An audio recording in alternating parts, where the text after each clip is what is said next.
His dad jokes too. It's all good with him, right? Let's go to the Miami. ESPN Sharpe reported this morning that Tyler Hero getting surgery, unfortunately, on his left foot. He will be sidelined to start the season. He was hurt in an off-season workout. The Heat had a bottom 10 offense last season, Ramona. So how concerning is this? It's slightly concerning because I think this has been going on all summer. He didn't really train with his longtime trainer Drew Hanlon all summer. This has been bothering him, and I think hope was that he could avoid surgery, but got to get it done. Got to get him back on the court. So this opens up room for Norm Powell. Good thing they got him, and maybe even Terry Rozier, who was kind of buried on the bench chart, the depth chart there. Out to start the season, though, for Tyler Hero. All right, to the stalemate between restricted free agent Jonathan Kuminga and the Warriors. It continues. His agent, Aaron Turner, he told the Hoop Collective podcast that they're prepared to take the $8 million one-year qualifying offer. So the Warriors, remember, they'd reportedly offered a 3-year, $75 million deal, but the team is sticking with that team option in the final year, and that has been a sticking point. So whether it's a team or a player option, that would guarantee Kuminga $48 million in the first 2 seasons. Since we're talking money, we need to bring in Mr. Money Moves, Bobby Marks, our front office insider. Bobby, why would Kuminga take the qualifying offer instead of that guaranteed, $40 million more?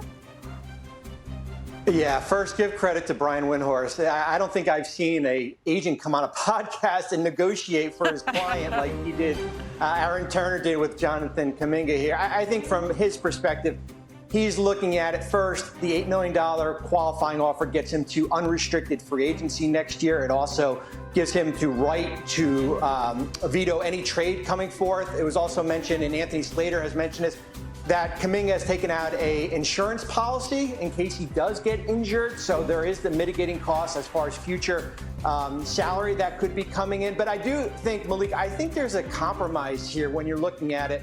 And I know we've talked about the 2-year, the team option here. I think you could still do the team option. And I think what you can do if you're Golden State, let Kuminga have the right to veto any trade. But here's a little wrinkle.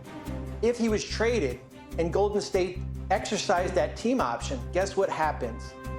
He no longer has the right to approve any trade any further. So I think there is a common ground, at least from the Warriors' perspective, to get a deal done, because I think this is kind of the last resort both sides want to go through, is have him play out on that 1-year deal. Bobby, when I read that the Warriors had offered him the 3-year deal, the 3 years with the team option on the on the 3rd year, I felt like they were the ones who blinked. Like, that to me was a significant development in these negotiations. That was a concession, because all summer long it had been a 1-and-1 team option on the 2nd year. Now they gave him another guaranteed year. So that's, instead of being $24 million 2 years, but only 12 of that's guaranteed, now this is an extra $40 million guaranteed. That's a lot of money, and I felt like the Warriors already blinked by offering him that. And I know we're hung up on this team option versus player option, but Bobby, you tell me if I'm wrong, but that felt like in the stare down that Kuminga has already got them to move.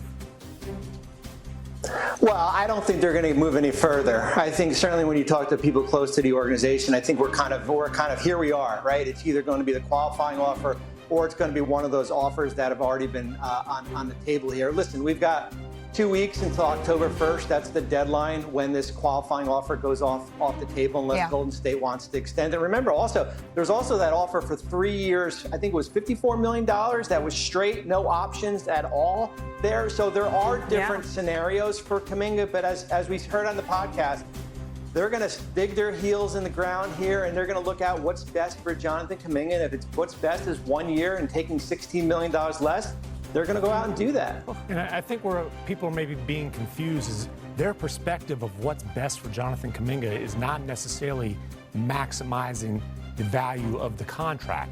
They're looking, Jonathan Kuminga thinks he is a blossoming star. Right. Clearly, the Golden State Warriors do not agree with that. Steve Kerr does not agree with that. Jonathan Kuminga wants to be in a situation where he can thrive. And he says, hey, if I'm leaving money on the table now, he's betting if he gets in a situation where he'll have the ball more, where he can thrive, that the money will come. You can agree or disagree, but his perspective isn't, let me get paid as much as possible right now. Right, and you heard that up close on the Hoop Collective podcast. Again, Brian Windhorst, you can listen to that interview. It is up now wherever you get your podcast. Tim, have you checked your mail?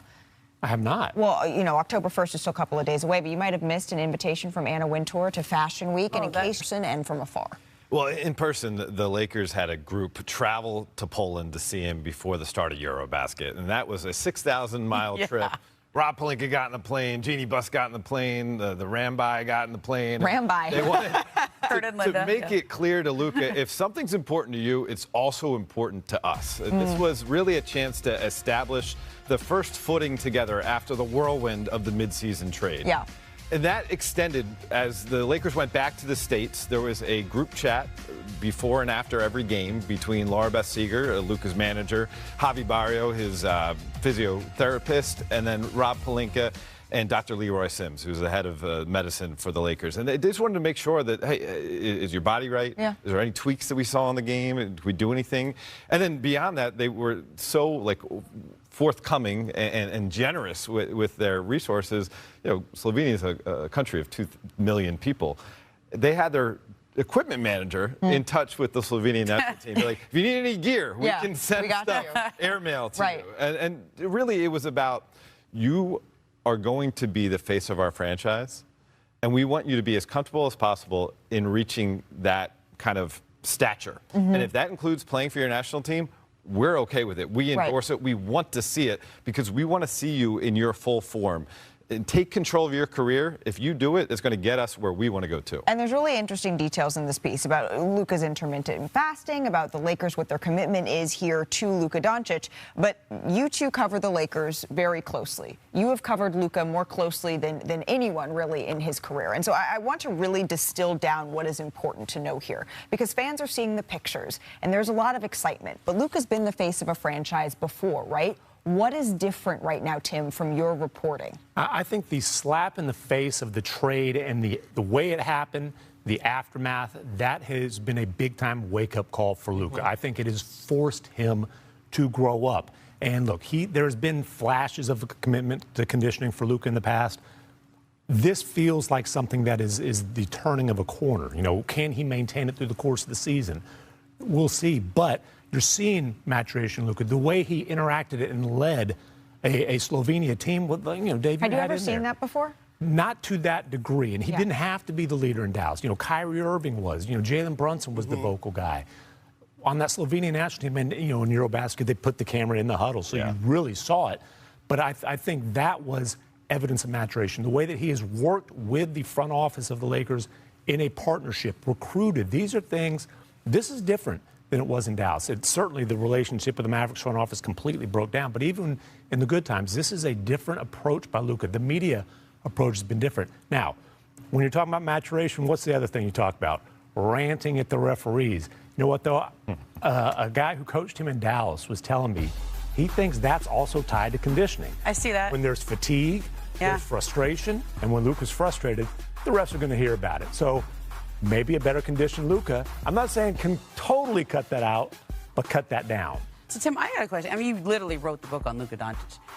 How does this level of care and commitment and the way the Lakers front office and ownership are treating him compared to the way that Mark Cuban did? Because I felt like Mark Cuban had that sort of embrace of players, and we, the Lakers take care of superstars almost like any other franchise.